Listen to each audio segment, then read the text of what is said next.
3 minutes. Ici, ailleurs.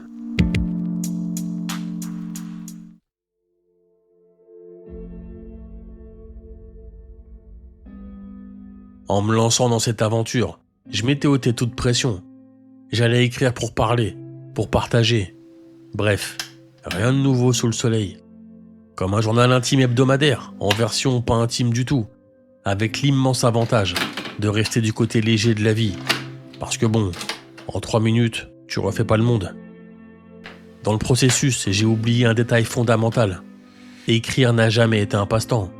Ça a toujours été une manière de poser devant moi des émotions qui me bloquaient la gorge et me coupaient la respiration. Mon grand-père m'appelait le coffre-fort. Il disait qu'on savait jamais ce que je pensais. L'infirmière de l'école m'appelait les yeux noirs parce que je parlais peu et regardais beaucoup. J'avais les yeux noirs, ça a dû jouer. Ça m'allait bien. C'est juste qu'en termes de relations publiques, le silence, ça avait ses limites. Alors j'ai organisé un casting et j'ai gardé les 2 seules candidates qui se sont pointées, la colère et l'écriture. J'ai fait un pacte avec la première, je claquerais d'un infarctus, c'est à peu près sûr. La seconde est devenue ma meilleure copine. Et jusqu'à aujourd'hui, on marche ensemble en cherchant les issues de secours. On a gratté tout ce que l'humain a de beau et de crasseux. C'est pas l'usine, mais... Si c'était à refaire, assurément je ferais autrement. Mais les choses sont telles qu'elles sont et ce ne sera jamais autrement. L'écriture. Même à elle, j'ai pas tout dit. Même à vous, je dirais pas tout.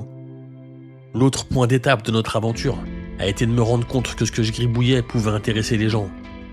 Grâce à ma prose précise et exigeante, mon éloquence sans pareil, mon nez bouché qui me garde en si bémol permanent. Mais non. Parce qu'on a les mêmes vies. On a les mêmes doutes, les mêmes joies, les mêmes peines. Dans Les raisins de la colère, Steinbeck disait que rien ne rapproche plus les hommes que des feuilles et du tabac à rouler. Comme je suis pas super intéressé par une chimio, je vous propose une autre piste. Et si rien ne rapprochait plus les gens que de ne pas se sentir seul?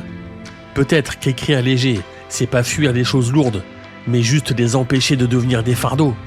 Peut-être qu'écrire, c'est allumer un feu, devant lequel chacun peut venir se réchauffer ou jeter une bûche. Et le temps d'un chamallow fondu, ne plus être seul.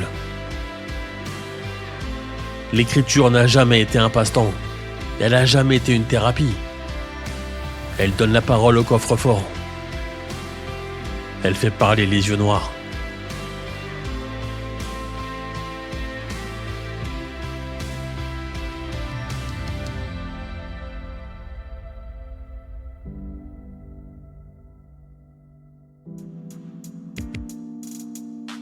C'était l'épisode 19 de 3 minutes avant le monde. Bonne semaine, à mardi prochain et d'ici là, crochetez les serrures et mangez des chamallows.